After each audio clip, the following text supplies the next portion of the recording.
Who would have thought that the mind is such a strong muscle? It's such an important muscle, if not the most important aspect of our bodies, of our existence. I mean, everything, at least I've found this to be true, that every single thing that we see, everything that comes into our lives is a direct result of our mind. Whether that's the thoughts we feed it, whether that's the things we tell ourselves, the things we look at, the things we see, the things we hear, whatever we allow into our mind, that's what's going to stick, and that will result in those same things coming back and attracting that to our lives. When you realize this, it kind of forces you to be a little extra cautious, because there's so much that I've drawn and attracted to my life that's been tailored to negative thoughts I've had in the past, or negative assumptions or negative beliefs I've had in the past, or just things that I know aren't really good for me. But because I've been stuck in this mindset, because I've fed my mind these things, it's come around back to me. You know, what comes around goes around. It's very much true, the law of attraction. And so it kind of starts with what you give out into this world, right? That's what the law of attraction is about, I think. Pretty much what you put out in this world is what you get back. And to me, I feel like that's been such a simple concept that most of us have had some grasp on for most of our lives. But it's almost like the more we grow older and the more we just go about our day-to-day lives, the more we tend to forget that. And so we wonder why these bad things happen to us, or why we're not living a fulfilled life, and why we're not seeing joy or peace in our lives. It's because, well, what are you putting out in your life? What are the thoughts that you're allowing in your head? What are you telling yourself on a day-to-day basis? And I say this because I've been struggling with this lately. You know, I feel like I go through these motions where I might be comparing myself too much to what other people are doing and what other people are saying. And so, you know, thoughts of doubt, thoughts of feeling like I'm not enough, you know, these things will creep in, and then it really does just change the whole trajectory of my day. But it's almost like there's a switch that you can flip. And when you can flip this switch, everything changes. And it's almost like you switch from nighttime to daytime, and then your eyes are just kind of open. Like, what have I been doing? Like, what have I've been living in like a fake reality almost.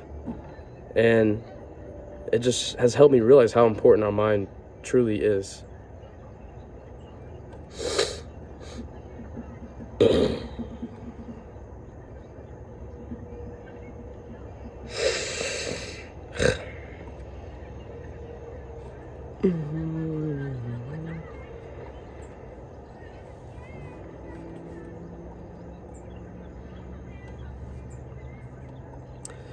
You know, you have to really be, or at least learn to be an observer. Like, you have to generally, you really have to learn to be an observer in life. If you're not observing the things that are going on around you, then a lot of the times 9 times out of 10, you're gonna just conform to whatever's happening.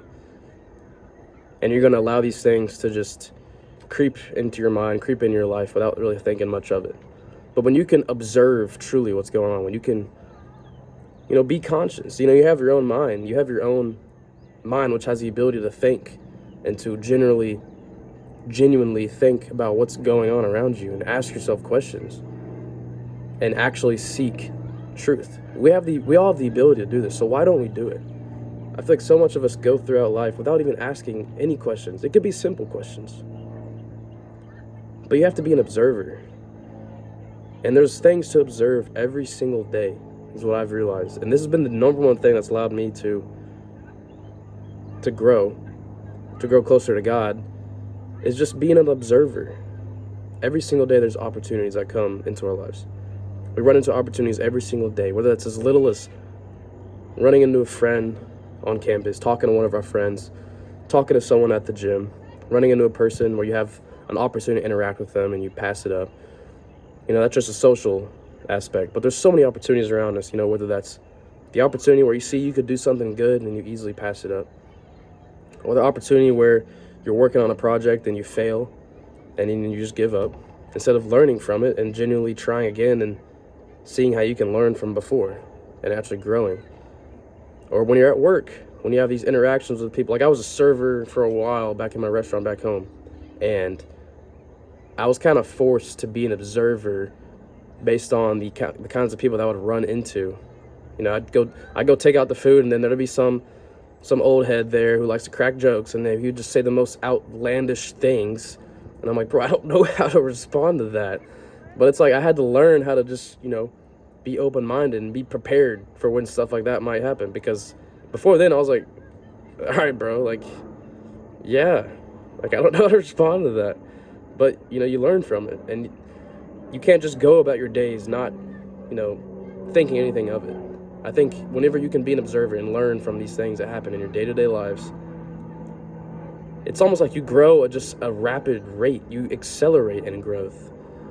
And not that that's the most important thing in the world, but if we're not seeking growth, if we're not seeking ways to get better, to grow closer to God, then what's the point of anything we're doing? You just want to float around. You just want to float around with the wind, pursue a bunch of meaningless things. I mean, I don't think you want to do that. I know I don't want to do that. Why would anyone want to do that, right? I want to live a life of purpose. And I think in order to find that purpose, you have to seek it. But it starts by, assessing what's going on around you every single day, what's going on in your life. Assess who you are. Observe your thoughts. Observe what you're doing on a day-to-day basis. Observe who you're talking to, who you're hanging out with, what your thoughts are telling you. This is when I'm going back to the mind. This is why I say it's so important, because your thoughts lead to everything else that happens in your life.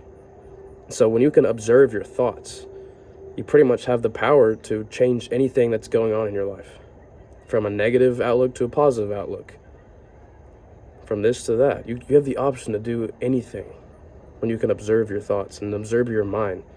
It's such a sacred thing that so many of us overlook. Think about how much of our time we spend stimulating our minds with things that aren't productive whatsoever, which I'm guilty. Like, I'm Gen Z, bro. Like, I've grown up with phones. I've grown up with all these things.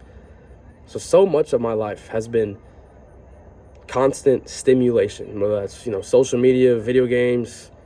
I mean, dude, I can't tell you how many years of my life I've wasted screaming at the game, playing some Fortnite, freaking Zone Wars. It's crazy. And I'm not going to get any of these years back, obviously, but I can change what I do now so that I'm not cooked in the future, right? But the same way that I've kind of got brought up in all those things, I can reprogram my mind the same way I programmed it originally. And so instead of immediately seeking some kind of dopamine or immediately seeking some kind of stimulation from things that aren't productive, things that aren't from God, that I can do that. It just takes some time. You have to spend a lot of time and thought, I think. When you can just sit and think sometimes, I think it goes a long way. So many people overlook that. I mean, most people, 90% of people can't sit in silence. 90% of people will either have to listen to some kind of music, watch something on TV, or just be looking at something, scrolling. All of these things are stimulating your mind, probably in a negative way. And it's just, we don't even think about it. So imagine how we go about our day and we go about our life with this constant, fogginess in our minds, because we're not clearing it. We're not allowing our minds to clear itself with anything productive. We're just constantly filling it up with things that are keeping us from God. You might be watching this, you might be like, bro, it's not that deep. Like, I can scroll, I can watch TV. It's not that deep. That's the same thing I told myself when I was hearing these kind of messages a few years ago. And then when I actually started to realize that my attention span was cooked and I wasn't getting what I wanted out of life, I realized that it starts with my mind. It starts with what I'm putting in my mind. So just take a break from these things. I think when you can genuinely take a break from these things and refresh your mind and cleanse your mind, and then start to implement it with things that are positive instead of negative, it changes everything. It changes your entire well-being. It changes your entire outlook on life, because you're not conformed to this digital or this, what's the word I'm looking for? Artificial life. Bro, it's real life. This is a real life. Like, it's beautiful. See it the way it's meant to be seen.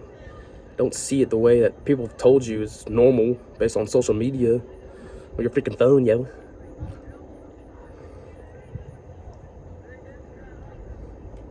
But life is beautiful. Life is good. And that's the main idea of everything. Is that I want to encourage you to just see it the way it's meant to be seen. See it the way that God wants you to see it. Not the way the world wants you to see it.